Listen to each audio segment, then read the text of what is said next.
DMTV Info, votre chaîne d'information en temps réel. La politique, la santé, le sport, les faits de société, la musique, les rumeurs et bien plus encore. Vous découvrirez cela dans notre chaîne DMTV Info.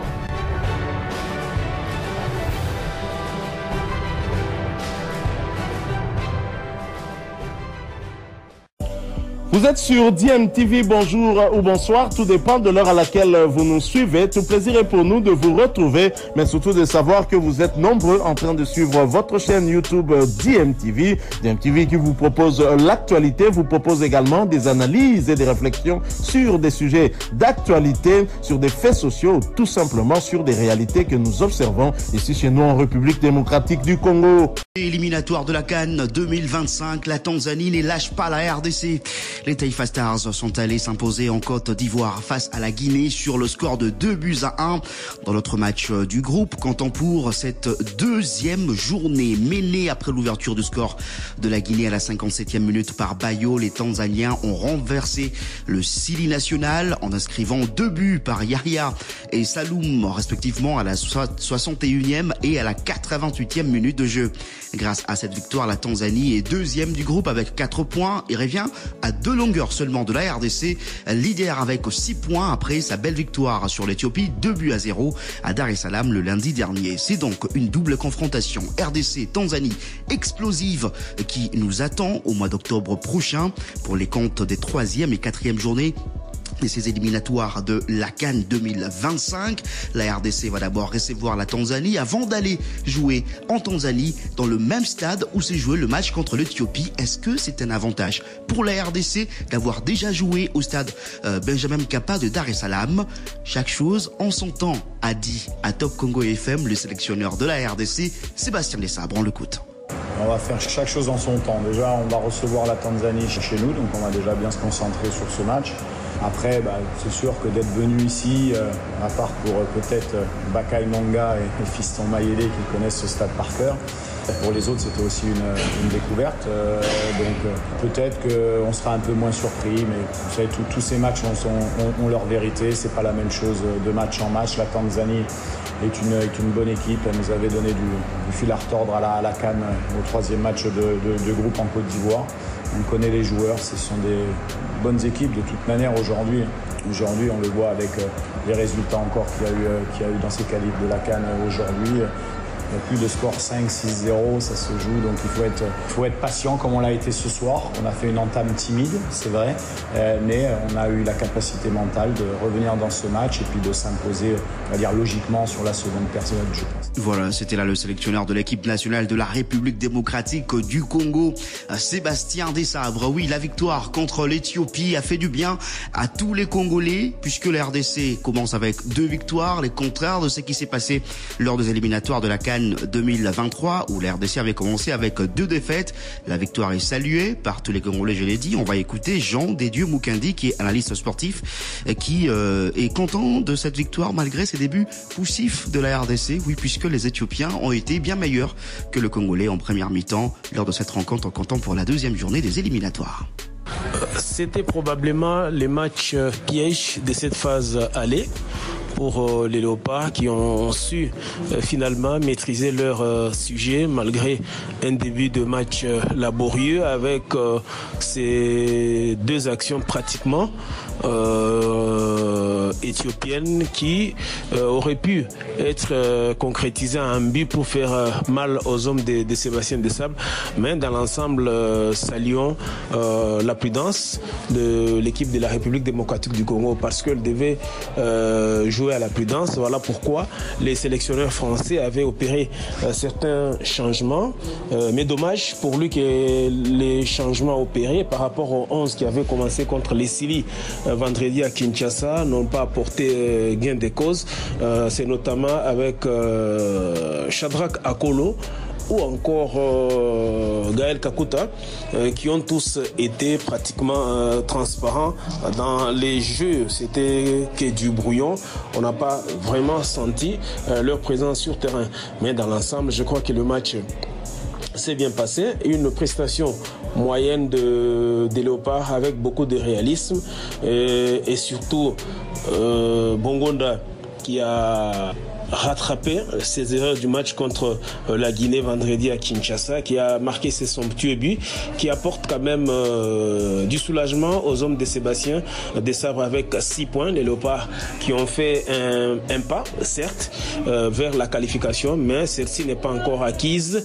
Avec la victoire tout à l'heure de la Tanzanie sur le terrain guinéen, c'est vrai que les matchs se jouent en Côte d'Ivoire, eh bien, ça relance encore ces groupes H. 6 points pour les Léopards, 4 pour la Tanzanie, futur adversaire de la République démocratique du Congo. Les matchs d'octobre prochain seront plus que déterminants pour les deux sélections, mais beaucoup plus pour la République démocratique du Congo, qui, en cas d'une victoire le 7 octobre à Kinshasa, marquera un grand pas vers la qualification. Voilà pourquoi.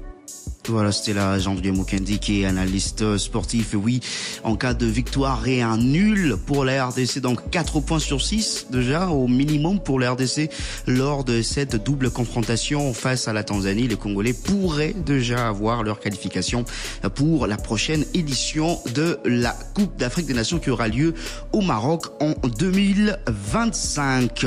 Le sélectionneur de l'équipe nationale de la République démocratique du Congo, Sébastien Desabre, va quitter la Tanzanie ce mercredi pour s'y rendre en Côte d'Ivoire et participer à ces symposiums des entraîneurs qui ont pris part à la CAN 2023 disputé au mois de janvier dernier. Un symposium qui se tiendra du 12 au 13 septembre avant d'aller à Brazzaville pour assister les Léopards U20 de la RDC qui vont disputer les éliminatoires de la Coupe d'Afrique des Nations de leur catégorie. La RDC est dans le groupe A plutôt, ensemble avec le Congo-Brazzaville, le Tchad ainsi que la Guinée équatoriale. Pour la zone UNIFAC, la République démocratique du Congo jouera son premier match contre le Congo au Brazzaville le 21 septembre prochain. On continue à parler football, on parle cette fois-ci des interclubs de la Confédération africaine de football. Le FC Saint-Éloi-le-Popo a quitté Kinshasa pour Luanda hier pour justement son match du deuxième tour préliminaire de la Coupe de la Confédération. Le Popo sera reçu par la formation de Bravo do Maquiche de l'Angola le 15 septembre, soit le dimanche prochain. Toujours en Coupe de la Confédération, l'ASV Club va être reçu 2 jours plus tôt, soit ce vendredi 13 septembre par la formation sud-africaine de Stellenbosch, toujours pour le compte du deuxième tour préliminaire, alors que en Ligue des Champions, les 2 clubs congolais vont jouer le 14 septembre, soit le samedi. Le tout-puissant Mazembe jouera à 14h heure de Kinshasa contre le club zambien de Red Arrows, alors que l'AS Maniema Union va recevoir ici à Kinshasa à 15h heure de Kinshasa la formation de Petro Atlético de l'Angola. On parle de cette assemblée générale annoncée du côté de la Fédération congolaise de football association. L'assemblée générale ordinaire, conformément à l'article 33 de statut de l'instance fêtière du football congolais, le 25 octobre 2024. La date retenue pour la tenue de cette assemblée générale qui aura 8 points inscrits à l'ordre du jour, notamment la vérification de la conformité, de la convocation et de la composition de cette assemblée générale, la présentation du rapport d'activité de la FECOFA ainsi que l'élection de membres de la commission électorale et de la commission des recours. Les différentes ligues et le club membres de l'assemblée sont priés de transmettre les noms de leurs délégués au plus tard le 29 septembre courant. Le communiqué a été signé par le vice-président du CONOR, maître Guy Kabeya, et le secrétaire général de la FECOFA, maître Innocent Kibundulu. On parle de la formation de l'AC Dibumba de Chikapa qui a bouclé son stage dans sa ville de Chikapa mardi avec un nul 0 but partout contre Koji à Kolbo du village qui porte le nom du club. Un deuxième nul après celui enregistré dimanche contre la formation de Montmécano, 2 buts partout dans le choc entre les 2 formations, le grand derby de Chikapa entre les 2 formations, après avoir passé 8 ans sans faire de comeback dans son fief naturel. Dibumba, qui évolue actuellement à Kinshasa, a effectué ce stage qui mélange la mise en jambe et la rencontre avec la base afin de se ressourcer pour la prochaine édition de la Ligue 2. Socrate Ibuchi, membre du comité de direction de la Dibumba, fait le point du stage. On l'écoute. Premièrement, je tiens à remercier tout le peuple du Kasaï ainsi que précisément c'est de Chikapa, exactement c'est de Dibumba pour l'accueil si chaleureux qu'ils nous ont réservé. On s'y entendait pas en tout cas. Dibumba a l'habitude de jouer en Kinshasa, mais je m'y entendais pas à des genres d'accueil, à de mouvements pareils en fait. Pour moi, ça a été une expérience aussi audacieuse, aussi glorieuse en fait. Donc ça a été de bons moments passés avec de différentes équipes qu'on j'ai affrontées. Je crois que les meilleures choses ne sont pas qu'au capital, mais ici aussi il y a du talent en fait. On continue avec nos stages en fait, on continue avec nos moments de préparation. Je crois que c'était juste pour venir évaluer nos talents, venir vous faire voir l'équipe dans sa provenance. Et puis le score pour nous ça compte pas. Pour nous, le score ne dit rien. Ce qui compte pour nous, c'est que on a montré que l'équipe est là. On continue à garder l'air bijou qui est Dibumba et à festoyer un peu avec eux. Ça fait partie de nos fêtes et puis de nos moments passés avec eux. L'ambiance, je dirais, waouh, ils sont superbes. Je dirais, ils sont superbes et je les aime de tout mon cœur. Je continuerai à donner le meilleur de moi pour ce peuple et défendre cette province. Voilà, c'était là Socrate Ibouchi qui est membre du comité de direction de la formation de l'AC et Dibumba de Chikapa et qui évolue en RDC et ce retour pour se ressourcer a été intéressant pour les clubs de Guimafuta Kabongo.